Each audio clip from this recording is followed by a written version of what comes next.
Bueno, está Marina Dal Poyetto en línea. Hola Marina, gracias por esperar, ¿eh? No. Bueno, era el compromiso. Te puedo hacer una pregunta. Mañana viene una persona y dice, bueno, la ministra de Economía de la Argentina va a ser Marina Dal Poyetto, ¿sí? En virtud de todos sus antecedentes. ¿Qué 5 cosas hay que hacer en la Argentina como para empezar a tener un país en serio en materia de economía? Yo te diría que primero deberían ponerse de acuerdo los políticos y encontrar algún mecanismo para generar, yo lo que digo es horizonte y gobernabilidad, ¿viste? Con el horizonte. Yo te garantizo toda la gobernabilidad del mundo. Bueno, pero ¿qué es gobernabilidad? Me das toda la gobernabilidad del mundo y entonces significa que se pueden hacer las cosas independientemente de a quién terminan afectando. Y sobre todo horizonte, o sea, lo que estamos discutiendo, fíjate que el despelote que tuviste la semana pasada y que todavía estás pagando los coletazos en términos del mercado de bonos, sí. Si querés está asociado, digamos, a esta ridiculez que tiene la Argentina de que el que viene no reconoce la deuda del que se fue, ¿no? Sí. Fíjate Cristina ayer discutiendo, básicamente dijo el problema no es la emisión, el problema no es el déficit fiscal, el problema de la inflación y de la economía monetaria es Macri, es el endeudamiento de Macri. Digo, la verdad que con ese nivel de discusión sobre los problemas de Argentina, la verdad que es muy difícil ordenar.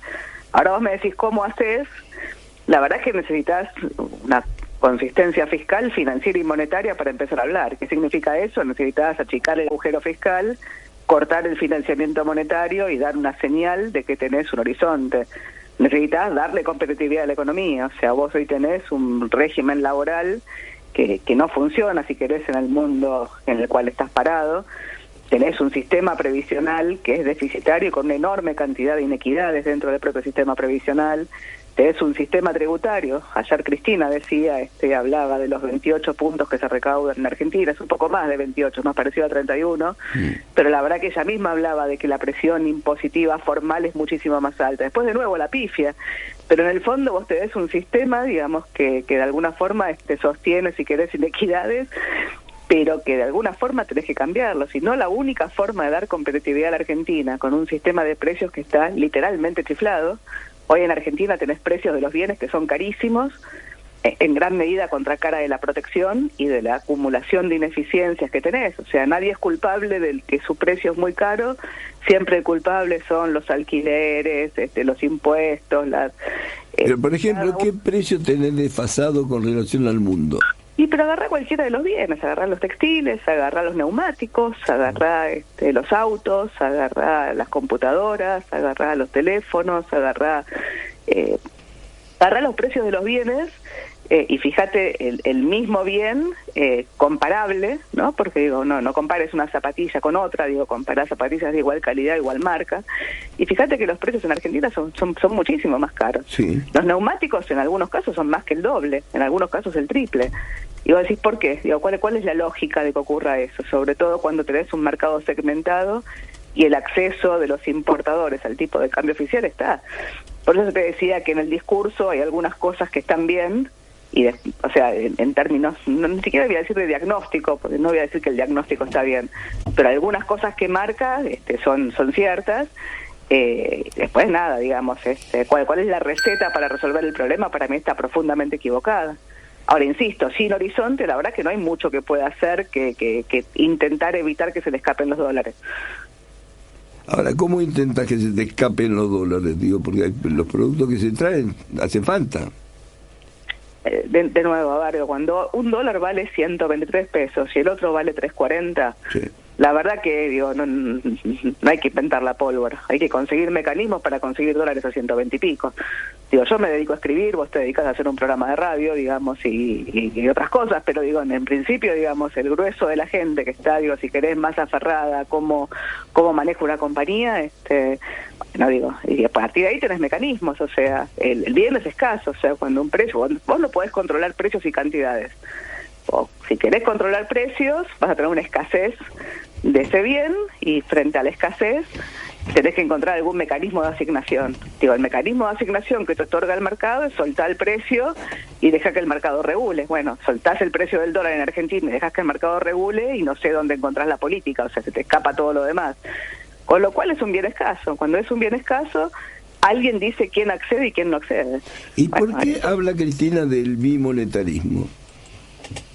No, digo, la Argentina es una economía bimonetaria, sí. En los hechos, o sea, el grueso de los argentinos en general tienen muchos más dólares que pesos. O sea, los argentinos no ahorran en su moneda, ahorran en dólares. Ahora, ella cuando hace ese análisis histórico de la Argentina se olvida de la convertibilidad y se olvida de que en 2003, el primer año después de la crisis, no digamos de 2001-2002, la inflación había vuelto al 3,6%. O sea, la Argentina había erradicado el problema de la inflación, sí. Y Argentina, igual que todos los demás países de América Latina, acá Venezuela, tuvo la posibilidad de construir una moneda y la desaprovechó. La desaprovecharon durante los 3 kirchnerismos.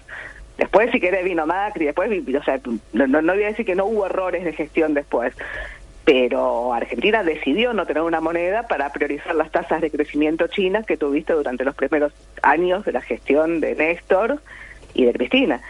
Esa tasa de crecimiento china, bueno, digo, tenía detrás, si querés, ese objetivo de mantener un tipo de cambio alto, competitivo y estable, que obviamente no se sostuvo porque la inflación lo erosionó, pero en un mundo donde el dólar se debilitaba y todos los demás países vecinos dejaron apreciar sus monedas nominalmente y priorizaron la inflación con tasas de interés altas. Crecieron menos los primeros años, pero tienen moneda. Argentina no construyó una moneda, tenía política fiscal extraordinariamente expansiva. Cuando llega Néstor tenía 4 puntos de superávit, cuando se va Cristina tenía 4 puntos de déficit. Tuvo una política de ingresos. ¿A dónde se fue esa guita? De nuevo, o sea, pasaste de tener superávit a tener déficit. Lo que tuviste fue un aumento del gasto público que pasó de un promedio histórico desde 1960 hasta el 2001 de 25 puntos del producto a tener un gasto público de 40 puntos del producto. ¿Esa plata se distribuyó entre los pobres? Más de un tercio de ese gasto público fueron transferencias, o sea, lo que tuviste fue casi una duplicación en el gasto previsional. Las jubilaciones que eran 6 puntos del producto licuadas en 2001-2002 llegaron a ser cerca de 12 puntos del producto. Y dentro de esas jubilaciones vos tenés el régimen, si querés, general, digo, donde duplicaste el número de jubilados con la moratoria, y después tenés todos los regímenes especiales, tuviste una triplicación de las pensiones graciables. Cuando vos mirás lo que son los programas sociales per se, el gasto en programas sociales no es demasiado alto. Ayer, si querés, en la discusión de Cristina, tuviste la foto ayer era Cristina con la CGT y Ferraresi, y la foto era, no digamos, el mensaje fue en contra, si querés, de los movimientos sociales, sí, diciendo que, bueno, digamos, con un desempleo en el 7%, no deberías saber la cantidad de planes sociales que estás teniendo, con lo cual lo que está de alguna forma es cuestionando, si querés, parte de algo que de alguna forma ella misma ayudó a construir. O sea, es raro lo que estás viendo. Vos me decís, ¿tenés menos pobres? No, digo, no tenés menos pobres. Vos tenés un nivel de pobreza comparable cuando corregís la estadística por los cambios que tuviste en la línea de pobreza, parecido al que tuviste a finales de los 90.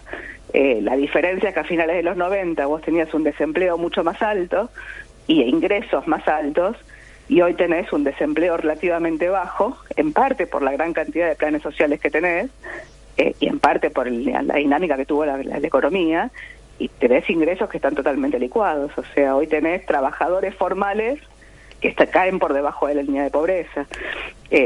Claramente la economía argentina creció, si querés, muy rápido a la salida de la crisis del 2001. Los primeros años venías del precipicio y tenías que recomponer, y después creciste rápido, digamos, a mi juicio, sin priorizar, ¿no?, el objetivo de la política económica, que es maximizar la tendencia y minimizar el ciclo. Acá maximizaste la tendencia y el ciclo lo maximizaste para arriba y después lo maximizaste para abajo. O sea, Argentina desde 2010 hasta hoy, desde 2011 te diría, ¿no?, desde el último año de crecimiento genuino que tuvo la Argentina, vos tenés una destrucción del producto per cápita de cerca del 15%, y es el país de la región que junto con Brasil menos creció, ¿no? Y saca Venezuela, ¿no? Venezuela es otra historia. O sea, es una historia bastante... ¿Por qué? ¿Porque la gente trabaja menos, trabaja peor? Yo lo que te diría es que el ordenamiento de la Argentina no funciona. O sea, lo que te digo es, cuando vos tenés... ¿no? Miguel Bain siempre me decía, o sea, uno cuando estudia en la facultad le enseñan a pensar en términos de equilibrio, ¿no? Uno, de hecho, cuando uno estudia, digamos, básicamente uno tiene curvas, entonces uno choquea la curva, le pone un shock y la curva pasa de un equilibrio a otro equilibrio, pero siempre piensa la economía en equilibrio. Bueno, las economías no están generalmente en equilibrio, generalmente están en desequilibrio. El problema es que cuando los desequilibrios aparecen, bueno, ahí te aparecen cuasi rentas, aparecen oportunidades micro que no son colectivamente óptimas, colectivamente son muy poco óptimas, pero en términos individuales pueden ser un buen negocio. Bueno, digo, los desequilibrios en Argentina son crecientes, y de alguna forma cada uno está pescando, ¿viste? Yo digo, es un puente que no te lleva a ningún lado, pero están todos pescando en el puente, y los que están abajo del puente no es que quieren redireccionar el puente para que te lleve a algún lado, lo que quieren es subirse al puente y pescar como todo el resto. ¿Y en qué lugar empezás la corrección? ¿En dónde la empezás? ¿En un acuerdo político? ¿Dónde empezás la corrección? Yo creo que un acuerdo político es condición necesaria. Si no hay un acuerdo político y seguimos discutiendo de la forma en la cual estamos discutiendo, la verdad es que no tenés destino. No tenés. Ahora, el acuerdo político es condición necesaria, pero no suficiente. Después requerís un programa de estabilización y requerís un programa de reformas estructurales que te permitan, digamos, empezar a poder competir con el mundo, teniendo en cuenta dos cosas: que hay un sector de la Argentina que tiene una bajísima productividad y que no la vas a corregir suponiendo que la vas a corregir. O sea, evidentemente, lo que discutías antes, ¿no? En términos de educación, o sea, hay una parte de la población a la cual vas a tener que seguir dándole transferencia durante un tiempo, sí. Pero al mismo tiempo, digamos, tu ventaja comparativa, digamos, con el mundo no puede ser reventar el salario, que es la única ventaja competitiva que tenés hoy por hoy, después de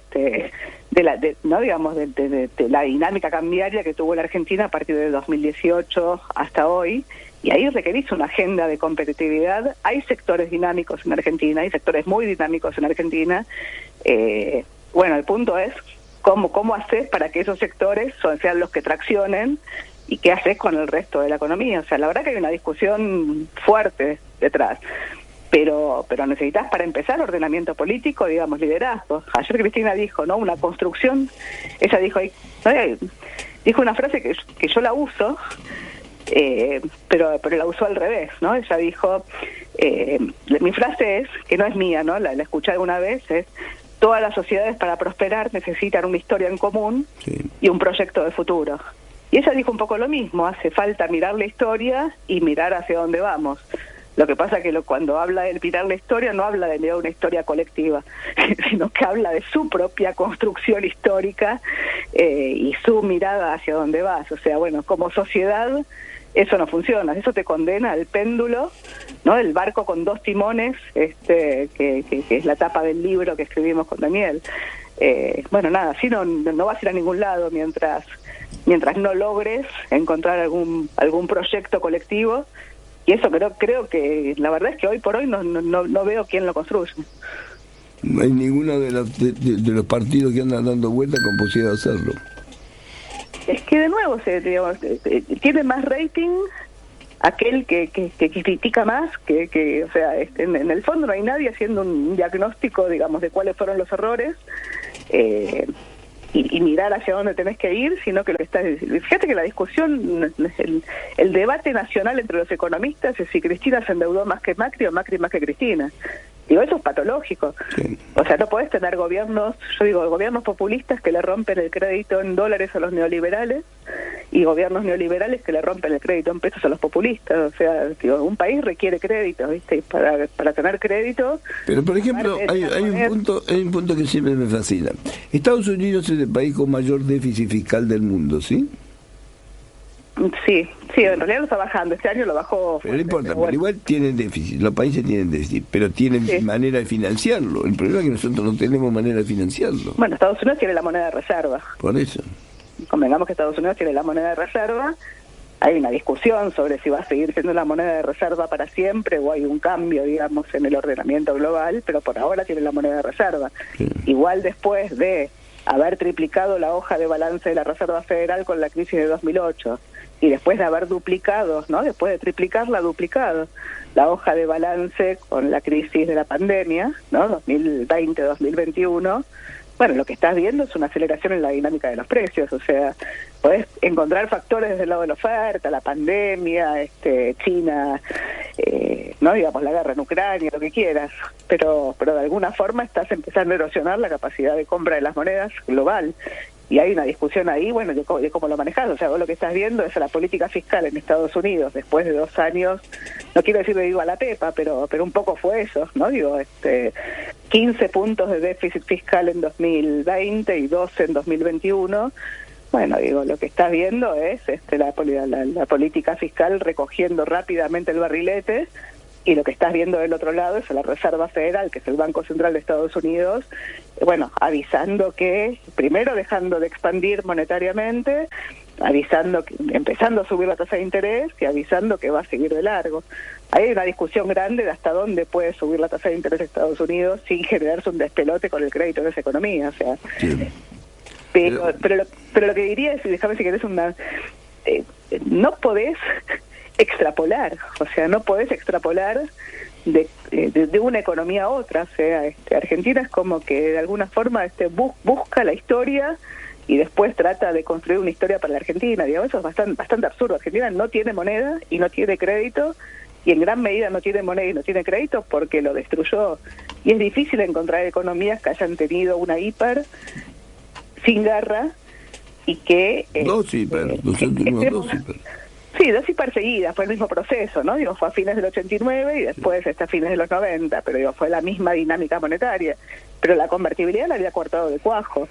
Y ahora las preguntas sobre una hiper aparecen. O sea, yo creo que no va a ser una hiper como la de fines de los 80, con una tasa de inflación del 3.000%, pero sí está orillando los 3 dígitos de inflación, y eso es en gran medida contracara de este nivel de discusión absurda que tenés en la Argentina. ¿Viene recesión, Marina? A ver, digo, vos venís con la economía estancada desde 2011. Sí. El último año de crecimiento genuino es 2011. De 2012 a 2017 la economía creció en zigzag, o sea, no creció, estaba estancada, pero caías en los años no electorales y subía en los electorales. 2017 fue, si querés, el pico, y a partir de ahí tuviste la crisis. 2018 caíste, 2019 caíste, sí. 2020 con la pandemia implosionaste, 2021 rebotaste la caída que habías tenido durante la pandemia, y todavía tenés algo de arrastre estadístico que te dejó el 2021. El acuerdo con el fondo era contractivo, o sea, te pedía que compres dólares, con lo cual había menos dólares para pagar importaciones. No lo estás convirtiendo en contractivo porque no estás cumpliendo con tu método de reservas y estás tratando de forzar, si querés, el nivel de actividad. Ahora, cuando Cristina te dice me están afanando los dólares, bueno, de alguna forma lo que estás discutiendo es cuál es la capacidad que tenés de seguir creciendo con un banco central que no tiene dólares en las reservas y tiene una economía con muchos más pesos de lo que la gente quiere. O sea, la dinámica, el año pasado fue un outlier, o sea, fue un rebote muy significativo porque venías del precipicio, sí. Y si querés acompañado con un shock global fenomenal, o sea, tuviste una suba muy fuerte en los precios de tus principales productos de exportación 2021 y 22, que te permitieron dólares adicionales. El fondo finalmente se recapitalizó y te dio $2. Ahora, todos los dólares que recibiste del cielo, te los consumiste hasta el último, y otra vez estás discutiendo la recesión externa, o sea, no tenés dólares para seguir creciendo. Ay, Dios, siempre problemas, Marina, me das mucho problema. Bueno, te mando un abrazo enorme, gracias por atenderme.